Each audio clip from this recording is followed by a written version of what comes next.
Hello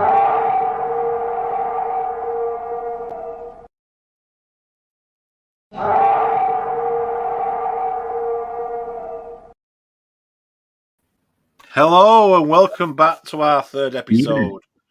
We are the Masters of the Macabre. I'm Davey Dark, and my handsome beast of a co-host is... Ant. Or Anthony. Anthony. No. There we go. What are we on today?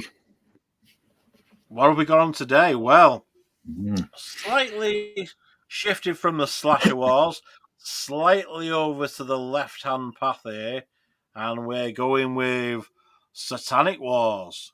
We're going to two real heavyweights. The Exorcist versus the Omen. Now, Anthony, I know you love The Exorcist. It's one of your favourite films. Yeah. So I am looking forward to hearing your thoughts on this one. So let's get into the controversial film that was released, was banned, but wasn't banned really, but was banned and taken off the shelves and dismissed and denied it ever even existed by the video shop owners and its creators, thanks to the BBFC. So, Anthony, your loving thoughts on The Exorcist. I really don't know where to start with this one. I think I'm in a very small minority of people that don't like the film. I am going to try and be as fair as possibly can. I mean, I knew of it since I was a kid, but I think I might have been in the teens, late teens, mid-teens when I watched it. I've probably watched it about 5 times. I'm 40 odd now, so not a lot. Each time I watch it, I kind of think, right, this is the time I'm going to get into it, but it never happens. I understand that it's a classic film. I get that, and there's parts in it that I do like. Only a few, like the spider walk down the stairs. I like that. But it's a film I just can't get into. The characters are boring. The film itself is slow.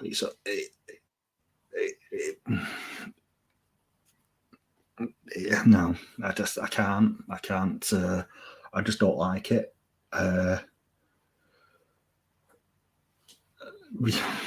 Yeah, I think it's well written.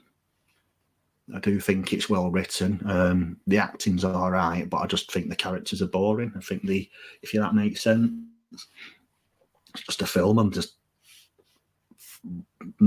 can't. I can understand why people like it, but I think it's, well, as I call it, the Exorcist shit.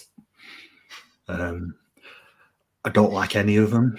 The second one's probably my favourite, but I don't particularly like it, if that makes sense. So yeah, I mean, I did have Exorcist free on X Rental, but I sent it to Tony. I don't own anything anymore. I've had DVDs in the past, videos, but I just got rid of them. I did have. So you got nothing at all of The Exorcist? Nothing. Tell a lie. Exorcist free on Blu-ray. That's it. I did have the paperback, but like I did with a lot of other stuff in school, I got rid of it. I had quite a lot of paperbacks as well. Return of Living Dead was one of them. Yeah. I do wish I kept the book though. The actual paperback. Yeah. I do wish I kept that, but no, I don't own anything other than that Blu-ray. Like I said, I sent the video to Tony, the Exorcist free vid. Yeah. No, I just don't rate it at all. I know a lot of people really like the film. I just can't grasp why. I think some people just like, not necessarily this as such, but I think some people only like films because they feel like they have to. Whereas I've never been like that. If I don't like something, I don't like it. Simple as that. Yeah, I'm the same. I was saying, what about, I know you like it, but go on. What's your thoughts on the no, Exorcist? it's no, it's fine. I do get it. It is a very slow burn of a film. I don't like the actors either, if you know what I mean. I think if they chose a younger cast, I think it might have projected better. Turn it into I Know What You Did Last Summer. American Pie. I'd rather watch American Pie. That's how low down. That's how low down I think of the Exorcist shit. Well, yeah, American Pie is a slasher film to end all slashers. Yeah. Or RoboCop. Yeah. RoboCop. Yeah. You're losing me train of thought now. Distracting me. What are your thoughts on it? It was so notorious though, The Exorcist when I was a kid. Yeah. I mean, it came out the same year I was born. It was released, and there was mass hysteria. I heard about it from my mum, because obviously, my mum was a movie lover, and she was obviously aware of all these things. I remember her telling me when I was little, lad, oh, The Exorcist and this, it's that. Yeah, But this was before the Video Nasties Act came out. I was well aware of it, and we had, when the video shops released, it came out on home video. My mum rented it, and it's quite a controversial. It was we're renowned for having certain scenes with Linda Blair in, because she's only 12, is it, at the time? 12-year-old girl. Something like that. She was only young, and some of them scenes are very, very distressing. I'm not talking just about. I know what you mean. I'm not talking just about the crucifix scene, which was like, for its day. There was some disturbing stuff. I will give it that for its day. It's. I mean, there was nothing that there's nothing else there. No, you'd see that and you'd think. But it was the abuse they went through on set as well. The director was a bit of a sadist with them. He actually, Ellen Burstyn, the lady that played Linda Blair's mother in the film, he wanted her to have a certain effect. After the crucifix scene and the licking the blood and all that, he just slaps her, and the slap she goes falling back. Well, they did that a few takes, and the director said no, he wants something with real force. So they had a rope tied around her waist, similar to the Jaws, what Spielberg did to the actress in Jaws. And he had people yanked on a rope, and Ellen Burstyn went flying back and proper whacked her head. And that's in the film. There's a lot of things in there. There's a scene where Linda Blair's rocking back and forth on the bed. She was on a contraption. She's rocking back and forth, and it was knackering her spine and her neck. I mean, she was a 12-year-old little girl. And you can see when they say cut, she's crying because she's in absolute pain. Almost broke her neck and paralysed her. This director, I tell you, I mean, man, I don't know. How far do you push one for your ass? I mean, it's like, it's powerful on screen. I get what you're saying. It's a slow burn, and it takes a while to go through its stages. It's too long as well. If we shorten the film, it might have been a bit better. It is pretty disturbing, mating scenes. And it's only when you grow up as an adult to watch it, and I sat there and I thought, I mean, I've read quite a few books of the editions that I'll show, but man, there's some stuff in there that you just raise your eyebrows, and that was very, very controversial. I remember renting it, and I remember picking it up, and we watched it. But the thing what made me laugh is this film was never outright banned. It was never on the video nasties list. Although the BBFC guy, Mr. Furman, he tried his damnedest to get this this banned. This is obviously the pre-cert X-Rental Warner Bros. Certificate X version. There was a white version that came out first with no certificate. This is the rental version, the Certificate X. It's 115 minutes long apparently when on the spine. But when the Video Nasties Act came out, the video shops just removed this and denied its existence. It wasn't officially banned, so they had no right to do so, but they took the law into their own hands. I think it was James Furman and the chief of the North Manchester Police. They were very religious, and he took great offence at it, as a lot of religious people did, understandably. But they were making it a personal vendetta to ban this film.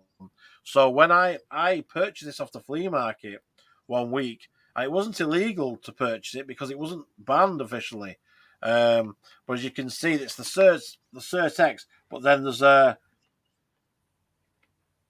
sticker on the back. Can you see that? And knock my microphone out the way. For display purpose only, not for rental or sale. It's quite clearly the rental version. Yeah, as is the other one. Friday the 13th. Absolutely. And Mad Max and all the Enter the Dragon and all that. It's the original Cert X version, X-Rental version. But apparently, not for... They started stamping them with these and taking them off the shelves. Not for display. What's the point in having a display of the thing if you can't rent it? You know what I mean? It didn't make any sense. So even though it wasn't banned, it wasn't illegal to own it, but you felt like you were a criminal if you watched it or you had a copy. Back in them days, you couldn't really get VHSs. There was no sell-through in Woolies or anywhere like that. So I picked it up off the flea market, and I just noticed that it had a stamp, a display purpose only. So yeah, I'll run through some of these editions that I've got. Yeah. Now, years later, it got re-released in, I think, 1999. I think James Furman left the BBFC, and that's when it got proper released.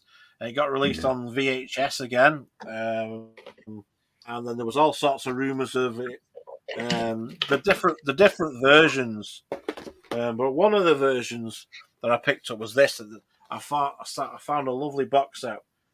This is a VHS. It has a nice book and some extras in it as well. Limited edition. The BBFC documentary, The Fear of God. A really nice, chunky book. A box set, sorry. I'll take it all out, but it's got a nice big book as well. Really nice. Cool. Lovely edition. Explains a lot. These books were fascinating. I know you're a big book lover. I'm surprised. I mean, you don't like the film, but you'd love the books. In these I have, like I said, I did own the paperback from years ago, but I mean, early to mid 90s, I just got rid of everything. And then I got this, then I found this version, and this was like a big, massive beast of a box set. And this has the soundtrack in it. This is that's the one edition that you'd have.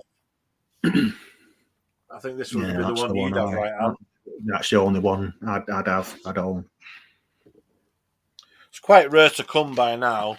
I'll not get all the contents out because obviously in the room, but it has got the soundtrack in, pictures, books, film cell, and the VHS as well. It's still a VHS. It's an absolutely lovely, superb edition, that one. And then, because it was the turn of the century, the 2000s come in, DVD started coming out, and the first box that I found on DVD was this one again. Another lovely, classy looking box set. On this time, it's on DVD, and this has the the book by Mark Kermode. And this was again, a bit smaller than the VHS set, but again, another cool book. And the theatrical release of the DVD, which was a really, really big improvement from the VHS. Are the books the same? Or are they different? No, they're completely different. Completely different books. So they were well worth watching. And then because it was the internet, there was a load of comments and loads of back scenes things. Oh, there's extra bits that we've never seen before. So they released this a few years later, the version you've never seen with the spider walking. Mm-hmm.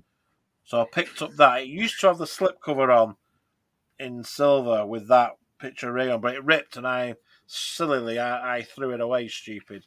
But that was the snapper case, and that's got a few things on. Really, really nice addition. Yeah. I know Tony and Vaz like The Exorcist and all that. Yeah, and then I've picked up the Steelbook. That's nice.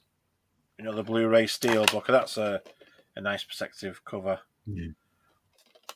So I've gone right the way. Extended Director's Cut, the 2000 version, and there's lots of goodies on the Steelbook. It's a nice, well worth picking that up. I get it. I get all the controversy, and I can see it both sides because it does drag him. It does drag him arts, but it is such an epic religious film that had everybody up in arms. I mean, the whole to be fair, of the little girl. To be fair to the film, it's not my type of horror film. If you know what I mean, I'm not really into like possession type films. Yeah. You know, give me slashers any day. Oh, I'm right there with you. Give me somebody lobbing someone's head off with a chainsaw or something. Yeah, it wins out. The blood and guts win out every day. So anyway, on to the next one. The Omen. Come on, mate. Let's redeem it. What's got on? Absolutely love the film. It's awesome. I mean, I still can't make my mind up which one I prefer, one or two. I think they're as good as each other. I think maybe part two pips it a little bit, just a little bit. But the Omen, a couple of editions I'll show. There you go, it's the UK triple. That is lovely. That's nice. And then I've got the what you sent me again. The video. Well, the VHS, yeah, it was the VHS. Bit of a red herring. I know we're only doing the first one, but I'll just show it anyway. It's the American Scream Factory box set. That's nice. With a Marlin. There's the first one. Oh, nice. Very good picture quality as well. So it's got 1 to 4, and then the remake. So just if anyone's interested out picking it up. So yeah. What's that Scream Factory? Is that region locked?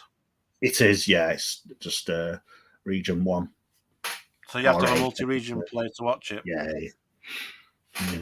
Okay. I mean, I watched Omen. I was in high school. I remember watching it in high school. So we're talking, I'm going to say between 90 and 94, I think it would have been. I've liked it ever since. I think it's just really good film. There's nothing much else I can say. It's great. I think it's amazing. What about you? Did you watch it similar, after the Exorcist? I mean, this came out a couple of years later. It tells the story of the little boy, and I thought that little boy was amazing in it. A creepy little dude, wasn't he? Yeah. Just this is for you, Damien. Jumps off the building. The nanny on the carousel. Yeah. Oh, great! Now everyone's going to want a hanging nanny for the birthday presents. Yeah. Oh, again, had some shocking moments in that one. I mean, I think it had some more visual effects than The Exorcist. I mean, again, that hanging scene, the nanny jumping through the window. What the hell? You know what I mean? Again, people were the window pane chopping the guy's head off. They were traumatized by that. I always thought that scene at the zoo creeped me out. You know, with the monkeys. Oh, where they get attacked, where they go to the zoo and they get the baboons. The baboons. The baboons attack start screaming at the car because they know he's like the Antichrist or something. They know the animals know there's something off. Yeah, the Omen for me was again. I've got the priest a bit battered and worn. It's in the carton. 112 minutes long, 1980, the golden years. But it's an absolutely stellar film, right up there with the best of them. It's a true classic in its way. And David Warner plays a great part as the researcher, and again has had a very visceral death, didn't he? Doctor Who got impaled. Yeah, he's lost his head a bit, didn't he? Yeah. David Warner, that sheet of glass took his head off, and then you say Doctor Who, one of the earlier Doctors, got impaled with the spike from the church. Patrick Horton, David Norton. I can't remember his name. Oh bloody! You're not a Whovian fan. No, I can't stand it. When I was a kid in the 80s, I loved it. I thought it was really good. But as I got older, I just thought, this is shite. Tom Baker. I always remember Tom Baker as the Doctor.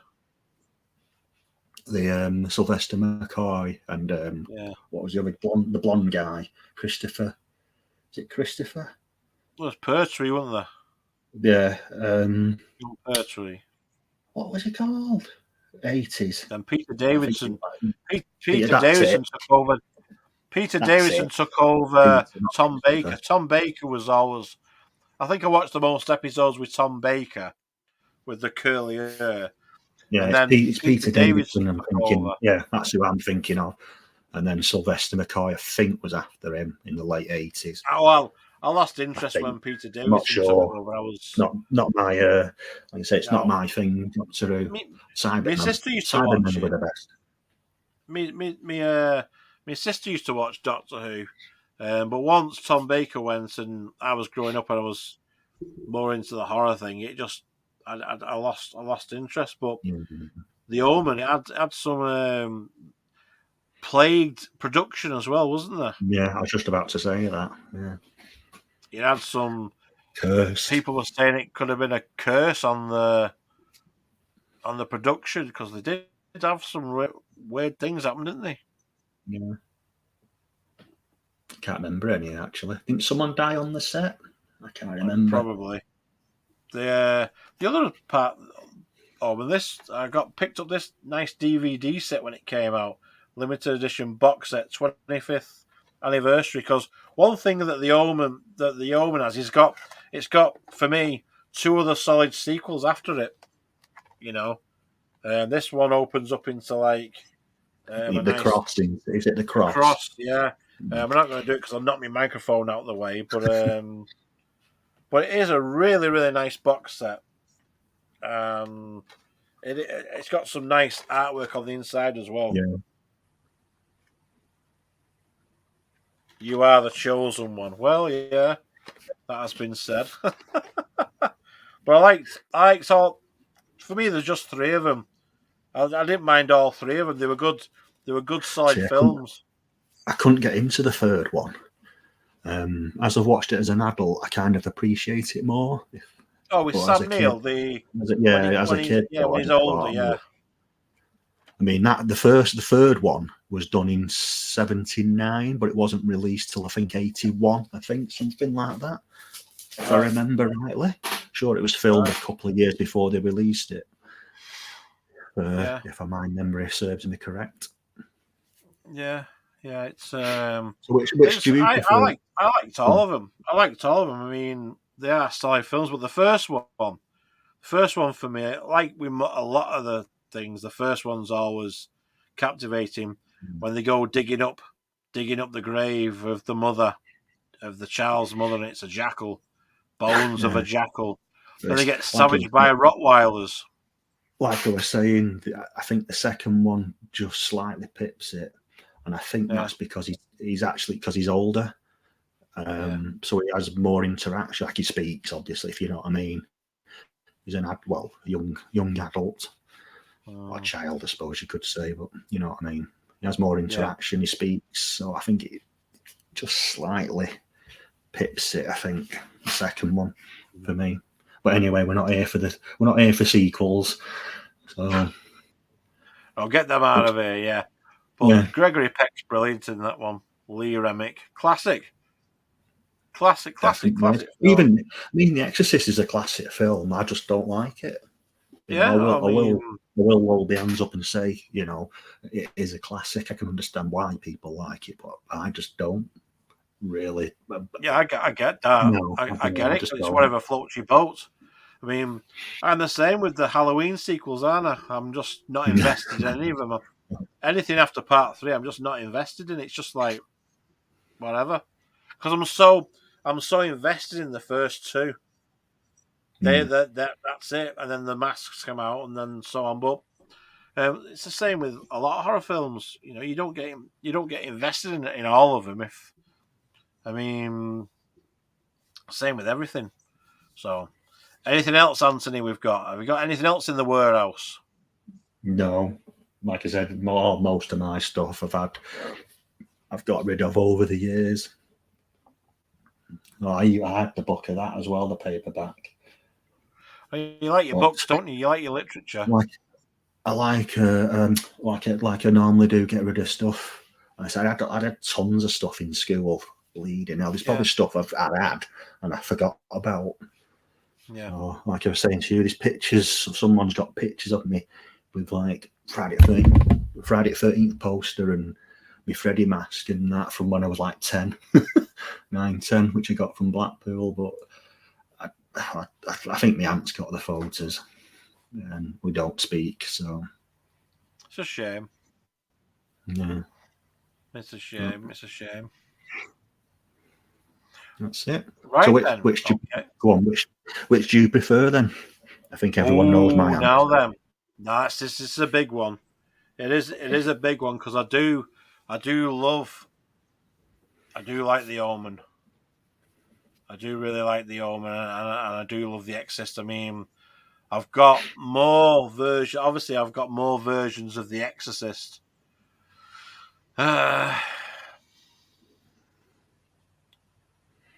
Pressure's on. Oh, it is a good job. It's not fucking countdown, isn't it? With the TikTok, I'd have my head in my hands, but no. I'll probably say I've got my Exorcist section in my room, so I'll probably go with the Exorcist only because. Yeah, I know I've let you down there, buddy. I'll go with only because of some of the brutality that was on the set, and there's a lot of realism in there. When you see certain things, shit at the fan. They got and just because it was revolutionary for a film like that. Yeah, having a girl, stab a crucifix into her.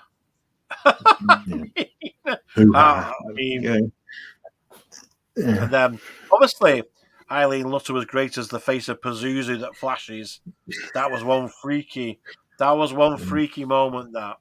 So I've got the Exorcist just pips it for me. Even though the Omen come out in, was it 75? I think the Omen. It's 75 or 76. Oh, you're making me think now. I think it was 76. Yeah, but Jaws 75, wasn't it? 76. Yeah. 76. Yeah. So yeah, 3 years later. I just say, just the Exorcist pips it for me. Oh well. You, Hans, I know what yours is. I'm not even. I don't even need to say it. I'm really not. I'm really not going to say it. But that's a lovely box set, mate, as well. Right, that'll wrap it up for this episode of Satanic Wars. People, what people's choices are on this one. I think this will be a tough one. This will be a tough one because a lot of people like both films. Comments down below. Yeah, put the comments down below. Thank you so much for everybody who tunes in every time we put one of these out. Me and Ant are having a great time doing it. It's a bit of fun. It's a bit of light-heartedness in these woe times in the UK at the moment with the cost of living. If it gets too much more, me and Ant will be in complete darkness because we won't have electricity. We'll be filming on our old 8-tracks again. Well, let us know your thoughts. Let us know your comments down beneath which one you like the best, or what's your experience of it, what versions you've got. Get involved because we'll get you involved. If you can, don't forget to like and subscribe, because if we grow the channel, we'll do some giveaways. As a lot of people know that me and Ant do like to be generous with our giveaways, and we don't hold back. We could have get them some merch or something, like the Masters of the Macabre or something. You know what I mean? A t-shirt or something. Definitely. Yeah. Get some giveaways doing. Grow our channel, and we can do all that. We're able to do that. So, if you want to come on, David Dark and the Masters of the Macabre saying goodbye. Anthony, final word. Good night. Thanks for watching, and be safe. See you soon, everybody.